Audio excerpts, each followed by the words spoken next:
Here's my key, philosophy. A freak like me just needs infinity.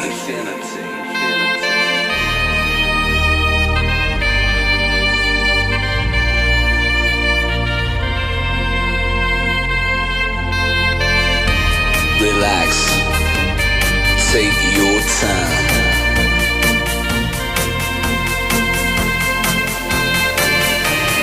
Take your time to trust in me, and you will find infinity, infinity.